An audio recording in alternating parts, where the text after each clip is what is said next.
Hi everyone, this is Laura. If you're a podcast listener, there is a podcast I'd like to introduce you to. Best of the Left is a curated podcast by Jay Tomlinson. Every week, he culls through all sorts of content from across the progressive pod universe around a particular topic. The Laura Flanders Show is often included. Jay's compilation is a great way to keep abreast of all that's coming out from the progressive pod world, and a way to discover new voices and podcasts that might interest you. Finding and sifting through all of that can be daunting in this digital age, like a needle in a haystack. Considering how much is out there, Jay is doing us a real favor. He really hones in on the heart of the matter and gives us a single topic seen from a variety of angles. Like the Laura Flanders Show, you can follow Best of the Left for free anywhere you get your podcasts. And let us know what you think by posting a comment in our social media feed. Now on with this week's show. 1, 2, 3. The following is a Laura Flanders Show audio exclusive. The Laura Flanders Show is all about doing things differently. Our guest, Sarah Jones, Tony Award-winning performer and comedian, is taking on that challenge when it comes to making a documentary. She calls it an unorthodox, about sex, power, race, and our economy. And how do you even talk about such things in today's polarized and commercial media world? Sell by Date expands on Sarah Jones's acclaimed 2016 off-Broadway solo production of the same name. She plays herself in the film, along with 4 different characters that she's created, as well as real people whom she interviews, people in the sex industry and out of it, with an array of opinions about it. You will see activists of all kinds alongside celebrities. Rosario Dawson and Bryan Cranston make an appearance. And of course, there's Sarah's own mom. It's in screenings now on November 8th. It starts streaming on Amazon Prime. I'm so happy to have it bring Sarah Jones back to the Laura Flanders Show. It has been an age since we've seen each other, and you have been through a lot. How are you? Yes, it's been a whole epoch. I can't remember who I got that from, but that's what it feels like. And I'm so glad to be with you. And it has been, I think maybe for all of us, I was jokingly saying after a screening of the film, we've been screening it in Los Angeles and New York. And as you said, thank goodness anyone who wants to see it anywhere on the planet and has access to Amazon Prime can see it. You can even pre-order on Apple right now. But it is such a kind of challenge just to be human these days and to, kind of hold space for all these complex topics as we try to remember who we are, mitigated by all the technology and, the kind of pitfalls that come with the Twitter sphere and short sound bites, trying to make sense of where we are. So it's been quite a journey. It's what I appreciate about you, Sarah. I mean, for people that don't know, Sarah Jones has never settled for being one thing, even one race, one gender, even one person. She travels with a whole array of characters that she has brought to the screen and to the stage before the screen over many years, going back to Bridge and Tunnel, which looked at gentrification in her home borough of Queens, New York, to Sell by Date, which is now this new film.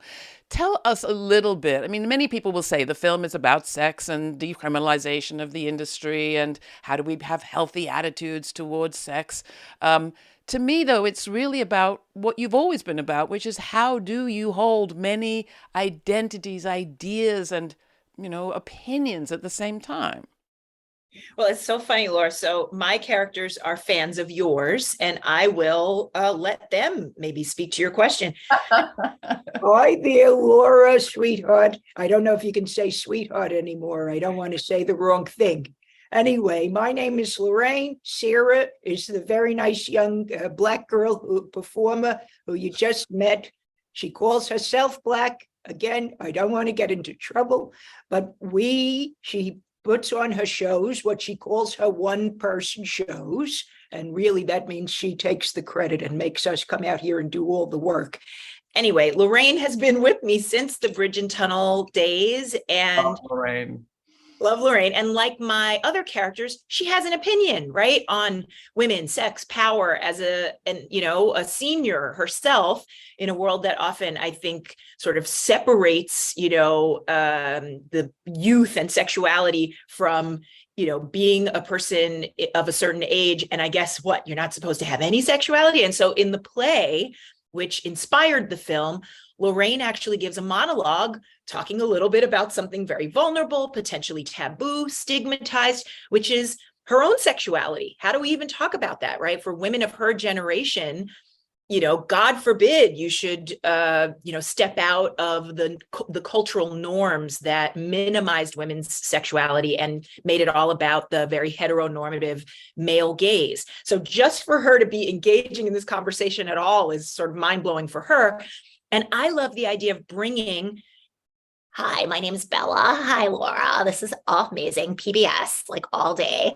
I just think of my mom and her tote bags and her like mugs. Anyway, I just want to say that as like a person of another generation, like you all would say Gen Z, and I would say like for Sarah Jones and you, I mean like older, I mean, not to call you old, but you are like chronologically advanced people. But like, we in my generation have a completely different relationship to like sex, the sex industry. Like I have OnlyFans like as one of my main apps that like pops up immediately. And I don't see it as like, oh, women are bad if they're sexual. Actually, something's wrong if you're not sexual. So as you can tell, the play, which, kind of inspired the film, is really about human beings. And just like Bridge and Tunnel, the, one-person show that I did on Broadway was ostensibly about, gentrification, immigration. It's really about our collective humanity, especially in a culture where we have so much multiplicity and so many opinions. It's actually an opportunity for a really powerful, honest conversation. And I'll just say this, if we think of, the sex industry or maybe prostitution, sex work, whatever we call it, as the oldest profession, which people like to say, I think it's really more like the oldest conversation we're not having in an honest way about something that affects us all as human beings. Why can't we talk about this? Well, and the journey that you've been on from stage show to film is really the story that you tell in the film. So let's play the trailer. Here's the trailer from Sell by Date, which, as Sarah Jones, director, performer, star, along with a grand cast of characters and real people, has pointed out, starts streaming on Amazon Prime November 8th. Check it out. I'm Sarah Jones. My show, Sell by Date, has taken me to some pretty incredible places, and now I get to turn it into a movie. This topic's not often talked about. The sex industry. This is your vision that you have built over so long. The first thing you see when you Google me is unnecessarily mean. Controversy. What is the backlash? They don't even know what it is yet. Sell by Date has become a war zone, and my characters have become frighteningly real. Plot twist. We are like legit in crisis. What do I need, a bodyguard now? If you're gonna shut this all down, then the conversation doesn't open up. It means a lot to those of us that are still walking in that life. The gatekeepers of culture, which are usually white cisgendered males, they're going to walk in and say, oh my God, Sarah Jones, huge fan. Hi, Benny. Thanks for coming in. I'm a huge fan. The real problem is Sarah doesn't know what she really believes. Is sex work empowering? Is it exploitation? You are getting into flavors and textures that make people uncomfortable. I'm gonna keep my hands where I can see them myself. I didn't realize I had my own truth to unpack.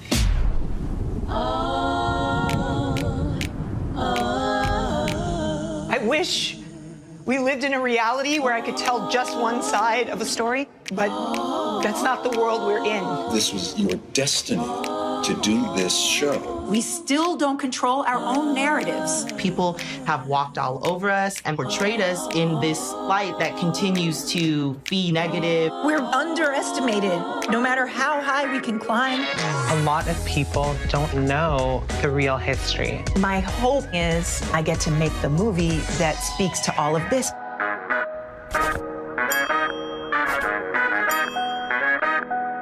You call it a one-person show, but really we do all the work. Okay. So coming back to you, Sarah, real person, as people can tell, the film contains you, your characters, and then real people. Why? You know, it's so important to me as a solo performer. All these years, I've gotten to embody different people. Hi, Laura, this is such an opportunity. I want to say Laura because I love the way you spell it. But my name is Nereida. I am half Dominican, half Puerto Rican, all proud.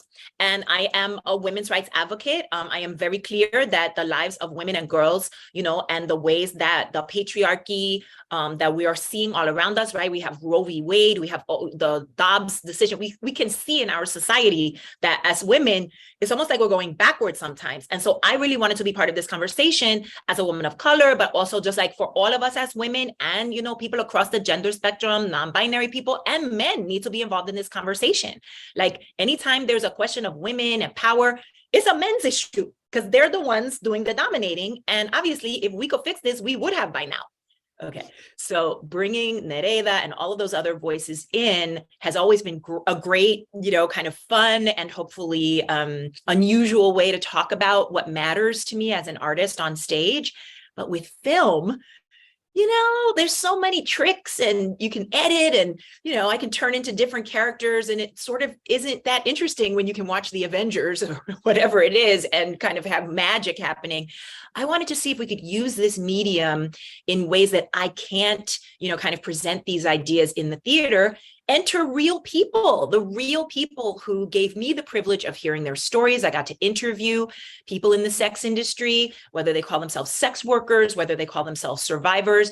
I got to honor their real experience. And instead of having it just come from me, I got to learn from them and hopefully bring the audience on a journey that also, again, honors them as the real experts on this topic. And as you say there in the trailer, this also has something to do with the amount of grief you got when it got out into social media that you were going to do a film based on the play. Now, when we first met, I went back and looked. I think it was 2002. You were also getting grief, also for complicated reasons. You had, I think if I remember correctly, recorded a hip-hop song that was calling out the sexism in the hip-hop industry, but somehow fell afoul of the censors who had never had a problem with all the sexism, but did have a problem with you. So you have been there before, dealing with grief in a public arena, or dealing with, being hassled in a public arena, because grief comes into this film too, but it's different. Talk about how you processed that, and if maybe from your experience people can learn, because this is painful. Yeah, thanks, Laura, for that, reminder that I've been this way a long time. Always wanted to kind of center the voice that you might not traditionally hear. Maybe the more commercial voice has no problem with, one angle on a topic, but as soon as you sort of start to talk about social justice, suddenly you're, the problem or you're, offensive. And I thought, what is that? And I'm remembering, there were, it was a song called Your Revolution that was a parody of misogynist lyrics in pop music that never got questioned. And now with this film, my goal was to take the play that had already, gotten plenty of attention from many people on lots of, sides of this topic, all saying, yes, let's have a conversation. We don't want to be prescriptive. We want to open it up. But as soon as it started to move toward a larger audience with a high profile team, at the time it was announced in the Hollywood trades, there was an immediate and vitriolic, really, backlash, understandably, from some folks who have been through, feeling like their stories are unacknowledged or distorted in Hollywood, which I relate. And they were just trying to sort of preemptively say, nobody's allowed to share our narrative except us. And what's complicated about that is I think they didn't know what I'm known for, which is my hope is to always pass the microphone to the people whose stories I'm trying to, bring to light. I think they were kind of like, let's break her wrist. And I was like, don't break my wrist. And then I can't pass the mic to you. So it was definitely a little touch and go there. I nearly got canceled. And I think for me, it was a lesson about cancel culture versus accountability. are we being accountable to the values we claim to hold dear in our society? And the answer is mostly no, I find. And my goal was to say, I understand why people are angry and scared and afraid that I'm going to do the wrong thing because they've been harmed before, but I'm going to keep going and try to make the piece of art that I set out to make, again, passing the mic to the best of my ability. The other challenge that you faced, of course, different from the production on Broadway even, was the idea of the entry of a Hollywood company, a commercial company wanting to produce this piece. Talk about your qualms and your relationship with that industry, because you raise it very beautifully in the film that this makes it additionally complicated. Yeah. Well, and again, I want to stress that we call it an unorthodox because it has narrative elements. My characters are in there, and this is all real life. So it is, we take the elements of what happened to me and put them up on screen with some context. But I really did work with a company that said, we love you. We love your stories. We saw the play. We get it. And then the ensuing attempt to work with them showed me how little opportunity I would have to actually get my ideas out there because of a system of filtration and oversimplification and, frankly, just the opposite of creativity. They got to sell soap. So I don't want to sell soap. That's not what I'm here for. I want to hear human beings and amplify the voices that I don't usually hear. And that's the opposite of what people whose job ultimately is to first make money. It's not called show education. It's called show business. And so what I'm learning is I get to navigate as carefully as I can the spaces where I can both reach the masses, get onto Apple and Amazon so that I can share this work with all of you, but also not have, the substantive ideas that I care about watered down and then added to some soap. Soap on a good day. We saw a lot of worse things on television too. Join the club. Like me and so many other independent media makers, you created your own company, you directed your film yourself, and here you are with your colleagues, bringing what you clearly want to be a complicated story that doesn't really come down on one side or another, out into the public. In a moment that I have to say is one of the most polarized, binary thinking, commercialized cultural moments I've ever been in. So I guess my question is, how's it going? You've had some screenings. Right. How's it going?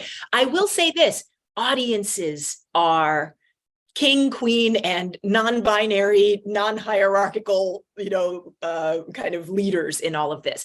Everyone who gets to see this film, I hope, will get to formulate their own opinion, will get to learn more about something that, again, it's funny, the notion is, we can't talk about that. We have to sweep it under the rug. We can have, Pretty Woman, right? Julia Roberts in thigh-high boots and Richard Gere and a kind of sanitized Cinderella version of a story. Or we can have, incredibly sort of reductive, I think, not that I don't, want to see police procedurals handle this subject matter if they can, but where are the voices of the mostly women, girls, and femmes in the sex industry who we never hear from? Or if we do, they are, kind of vilified or marginalized in ways that forget. I always like to tell people, do you know Billie Holiday, who's one of our most important cultural figures of all time? She actually was able to move from Baltimore to New York in part as a young girl with survival sex. And I think if we could just remind ourselves as a culture that patriarchy, the same kind of ways that women are oppressed by our laws, by our culture more broadly, even though progress is being made, but it's still there. When you add sexuality to that, it just kind of, I would say, limits all of us and our ability to be full humans with self-determination and, frankly, some joy in our lives. I feel like if we can unpack this conversation more, we can have a healthier relationship to erotica, our sex lives. It doesn't have to feel so kind of bound up in puritanical, the kind of stuff that we're seeing that's so problematic in our larger culture, even though a certain person who was an occupant of the White House brought the sex industry pretty much right into, all of our living rooms with Stormy Daniels. So I'd like to debunk the idea that this isn't part of our daily lives. It's as American as apple pie. It's also global. And it's a core feminist issue that I think every wakeful person should care about. June Jordan, the poet, used to talk about, what about moonlight? Like, what would our lives as women and girls be like if we could simply go out and enjoy moonlight without terror? It's a topic that you talk about in a beautiful conversation with friends at the end of the film, and I encourage people to check it out. There are many serious parts of your film, although there's a lot of humor there. And one continuing thread is your relationship with your sister, who you lost not so long ago. Can you talk a little bit more about her, what you found out about her, because you leave a lot unsaid in the film? I really want people to see the film itself, because my concern is always that we not human lives and our families and the kind of constellations of what I've come to understand as generational trauma, women across all backgrounds. And I come from a family that's mixed race, Black, white, Jewish, Christian, Caribbean. We have Latinx cousins. I have everybody. The one thing we all seem to have in common is these stories that are either hard for previous generations to talk about, or even for me, stories of women and sex and power and decisions, who married whom as a way to marry up, as they say. How is that not a transactional relationship idea, right? So what I like to do is try to make sure it's a fully well-rounded conversation and include the grief that's there. But obviously, and I lost her longer ago than one might think, but as part of this conversation, I unearthed some, new ideas that I didn't know were there. And I think that's also my hope, is that as a collective society, we get to dig in and unpack, because what we think isn't affecting us is actually right there in the room with us throughout our lives, but including in this area. And if we can heal from stigma, shame, secrets, and get them out into the open, then, I love the expression, hurt people, but free people. And I'd love to see that for all of us across the gender continuum and around this very tricky topic of capitalism and sex and where they merge. Well, the obvious follow-up question to that is, how was it working with your mother? Oh my goodness. It was wonderful. She's amazing. And I got to sort of be grateful that she gave me so many gifts. My mom was a very young mom. She met my father when she was in college and was part of that generation that believed, you don't dare do anything, untoward until you're married. And so the next thing she knew, she was married with a baby to somebody I love my dad too. I'm very grateful, but they didn't know each other. They were kids. And again, I think this is an interesting generational conversation about wanting to be virtuous. And as you said, what about that June Jordan moonlight? What about more freedom? And thank goodness, this generation that's coming up behind me and behind us, I feel like they're closer than ever, but also still there's a lot to unpack there.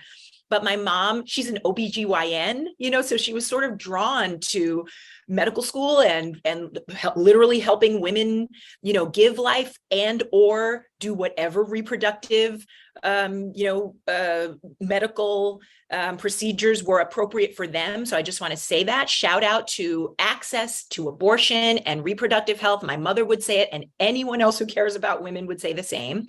And working with her was kind of a dream, because I got to see a mixture of attitudes. She's an older generation. She does say in the film, I won't give it away, but she's worried about me associating with, anything that could be construed as inappropriate or sexually, could harm me. And we know this, right? We know that young people now, if you have an OnlyFans, or if you are freer with your sexuality than maybe your employers want you to be, there can be slut shaming, there can be stigma, when really we get to ask, men do it and it's fine.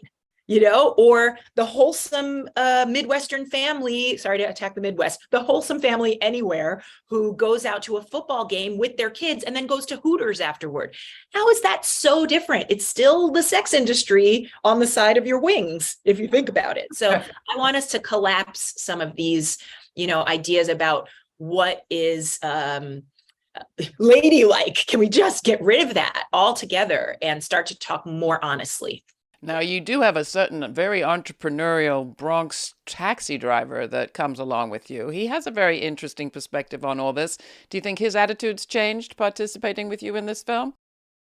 You know what? I'm not going to dare speak for him.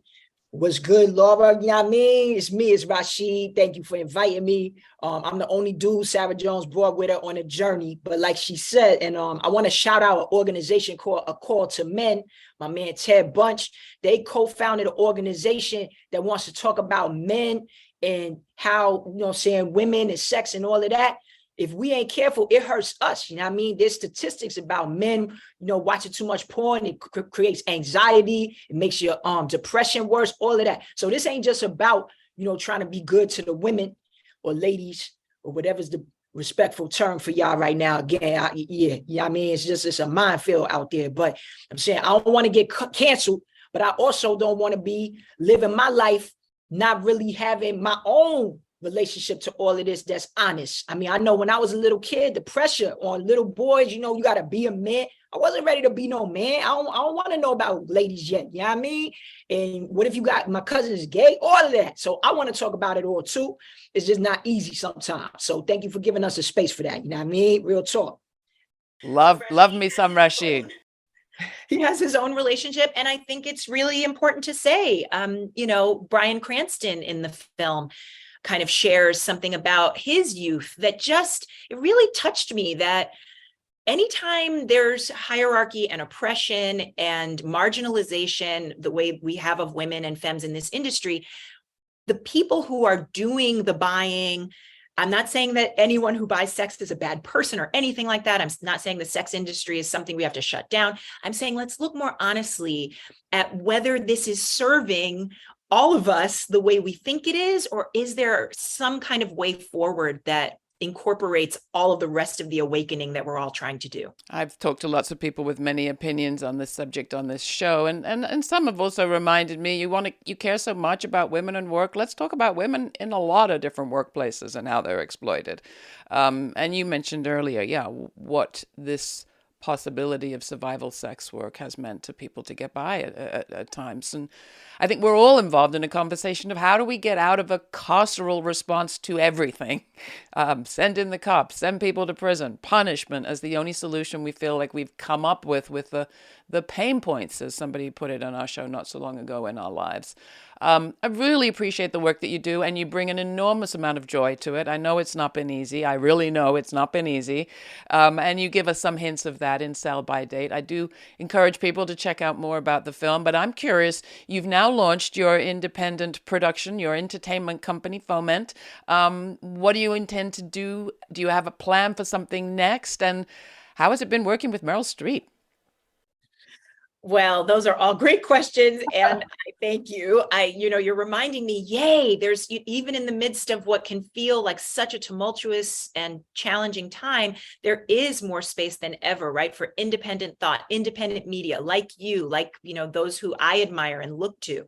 So Foment Productions is gearing up for an expansion of this idea of sell by date, right? The idea of like the expiration date on your milk carton. It's not just about women's sex power. It's all of the isms. If we come up to kind of a 30,000 foot view, what is our society really about? Are we, doing what we want to be doing on climate change, on gun violence, on, kind of healthcare, the lack thereof, our society that doesn't have a safety net? So I want to expand Sell by Date into more content, probably a podcast and series, anthology type of TV that allows us to really get in there, have these conversations, and still have fun and stay human.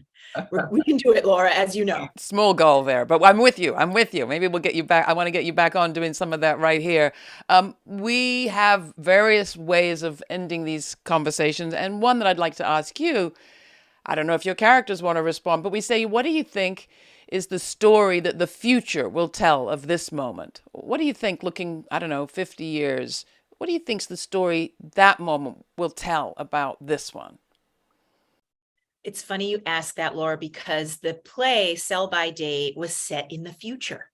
And it was one way that I hoped to be able to talk about this topic in much the way that if you teach a feminism class today, or if you're taking a feminism class, and like you look back and women didn't have the vote in like, I don't know, 1920 or whatever it was. Please don't test me on this right now. Like, you can't believe that was the world that we lived in. And so my hope is that in the future, people can look back and say, I can't believe anyone ever locked up a woman while slapping a man on the wrist for just boys will be boys, because there were such puritanical attitudes about this issue. I want that.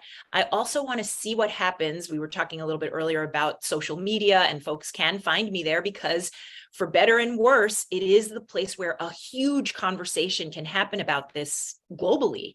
And I hope that we evolve so that there's more connection, honest connection that isn't just about monetization and your phone knowing what ads to send you, but is more about a truly forward-thinking conversation and policy. You know, if we can change policy and culture around these things, I hope that our future folks, our descendants, will look back and say, wow, you all were a mess. So glad we got out of that. So one of the things that was really striking to me in Sell by Date was the small part of the doc, the unorthodox, where one of your interviewees, a real character, takes you through the imaging of people in the sex industry coming out of Hollywood all these years.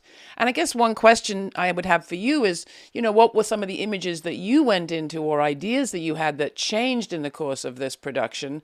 And then whether you think the picture that's even coming out of commercial media these days is changing at all.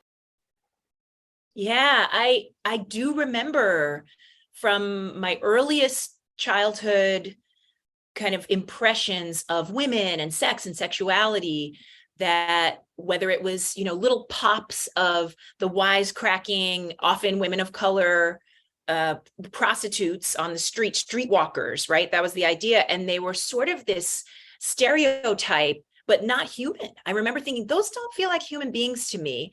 And yet what they were doing, it just felt like, my goodness, I want the camera to follow her, not the random, you know, guy who's the protagonist we're supposed to care about. What's happening to these women? So that from early on, I remember thinking, and especially because there were so few women who looked like me anywhere, that was the role you could get, right? You could be a maid. We're going back a couple of generations now. And not that there's anything wrong with domestic work either, but there were these narrow boxes for where you could find certain women on screen at all.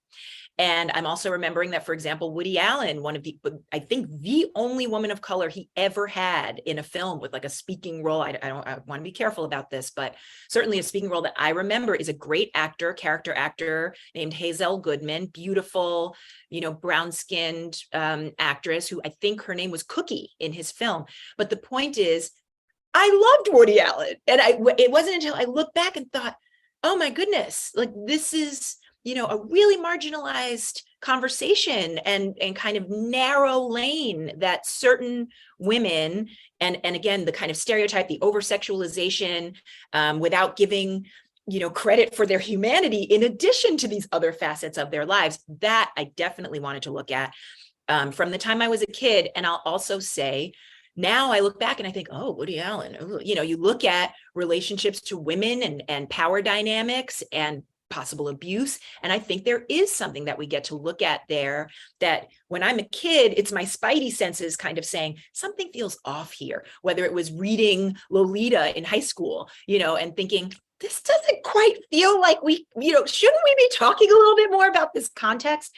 And how often, you know, the messages around women as commodities, as objects, and as, you know, moral failures, right? The whore virgin dichotomy. Either you're pure, as somebody says in the film, one of the, you know, wonderful people I get to interview, you're pure, or you are completely disregarded. And I don't have these statistics, but there are researchers who have looked into how often the whore gets killed at the end, or is, you know, treated with absolutely no humanity, dealt with violently. There's a clear message there to women more broadly. Hey, if you step out of line, you're worthless and nobody's going to help you. And I think I got those messages really early. So do you think we've emerged from this kind of whore virgin dichotomy in our culture? pathways? I really don't think so. I really think it's more complex than it's ever been. But the ideas of, you're damned if you do, damned if you don't, which I think I kind of say, or it's sort of like, you're always being measured and evaluated and sort of, quantified in terms of your worth and value by a larger patriarchal structure, according to, well, what you did was, too sexually overt, but you're hot, so it's okay. You just look at kind of, if women are in a different body, if they're in the disability community, it's, oh, I don't want to look at that. Oh, because you get to decide who wants to look at what. So I think it's a fascinating time for looking at more intersectionality and getting honest that we, in some ways, haven't come very far at all. And I fear we're going backward if we don't vote out the, again, just deeply, I think there's a disturbance in American society of folks who sort of want to believe that someone like, again, the former occupant, the orange occupant of the White House, is somehow morally virtuous. And then it's his, porn star who's the problem. That took two to tango. I really want us to acknowledge that we're still in a place filled with contradictions, misinformation, and frankly, what I think goes back to everybody being terrified of being canceled, being wrong, wanting to moralize and point fingers everywhere, instead of getting honest that no one's pure, because we're not supposed to be pure. We're supposed to be human. We're supposed to have these conversations in honest ways across the generations so that people aren't paranoid about what their kids are watching, because I promise you they are. And maybe if you get the whole family together, you can have a new kind of awkward Thanksgiving, talking about all of this with everybody from the 13-year-olds to the 30-year-olds to the 80-year-olds, because guess what? It touches us all. And the more we can honestly unpack it, the less we're hurting each other and hurting on a, kind of societal level. You mentioned Billie Holiday. Now you've mentioned Woody Allen and Hazel Goodman. Who made you this way? How did you get so curious about, I guess, Whitman's idea of embodying multitudes? Yeah, I've been a multitudinous container for a long time. So I'm always grateful to Walt Whitman. I'm always grateful to Emma Goldman for the idea of sort of this, the e pluribus unum idea. You're the e pluribus pluribus idea. I am e pluribus pluribus, multiculturalist pluribus. But again, part of the reason for Bridge and Tunnel and, other work that folks may know of mine, TED Talks, and ways that I try to sort of infiltrate the stage and say, hey, this is not a binary conversation. I was born D, E, and I, diversity, equity, and inclusion. These buzzwords, let's get rid of them because they don't actually humanize us. I grew up, being aware of multiple conversations around everything from civil rights to feminism to, sexual orientation, immigration. I represent everything that I hope we can start to improve upon when we realize that there's a small but vocal and very wealthy group of people who would like to divide and conquer the rest of us so that we can't flourish and have the democracy I believe we need. So I hope that, my interest in this particular aspect of this topic is that if you look at intersectionality, right, and the margins, if you're Black, if you're a woman, if you're a trans woman, if you are in part of the disability community, if you're Native, if you pile all of those kind of hyphenate statuses in this society into one, you're much more likely to be in the sex industry. It is much more likely that because of marginalization, you have even less access than your average person to the choices one hopes we would all have in a true democracy, right? So to me, it was sort of like, okay, how did we get to Dobbs? How did we get to the point where all women, and femmes and birthing people have now had this bottom rise to hit us? Start in the place where women have the least safety, the least, kind of acknowledgement of their humanity, and follow the trail from there. And maybe now, as my friend Ted Bunch says, we can go upstream before we're seeing horrible stories about murder and, sexual violence against women. Let's get to the point where boys and girls and non-binary kids are brought into healthy conversations about human beings, their value, that we don't just want to objectify and buy each other. If we can get to a healthy world where people want to exchange sex, yes, let's do it. I'd love to see that. I'd love to see women hold on to their money instead of giving it to, corporations. So I think it's all of that that made me want to say, where can we see the canary in the coal mine? Let's start there.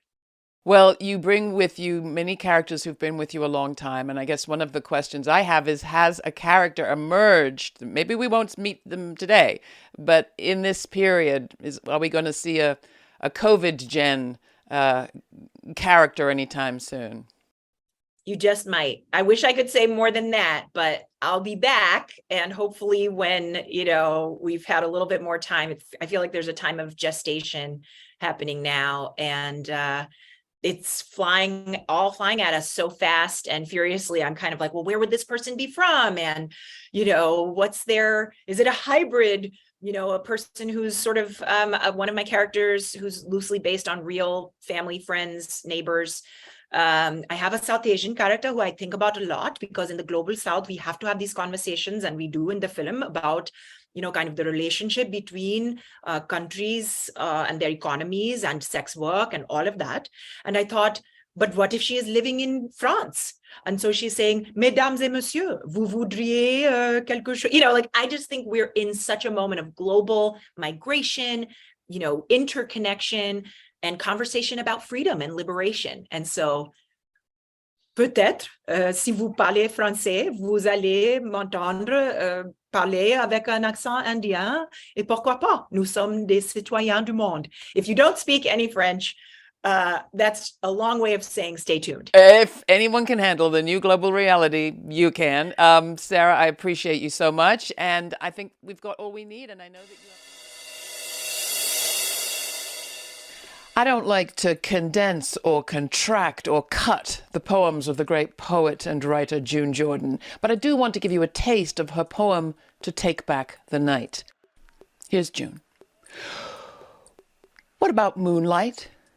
What about moonlight?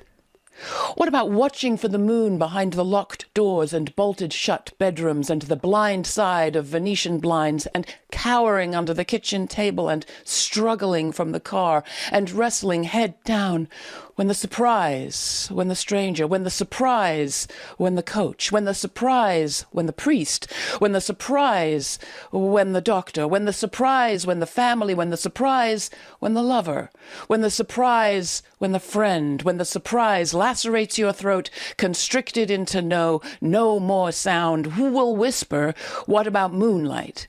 What about moonlight? What about watching for the moon so far from where you tremble, where you bleed, where you sob out loud for help or mercy, for a thunderbolt of shame and retribution, where you plead with God and devils and the creatures in between to push the power key and set you free from filth and blasphemy, from everything you never wanted to feel or see, to set you free so you could brush your teeth and comb your hair and maybe throw on a jacket, or maybe not.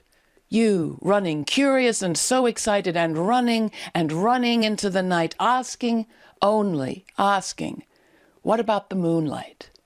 What about the moonlight? Thank you, June Jordan.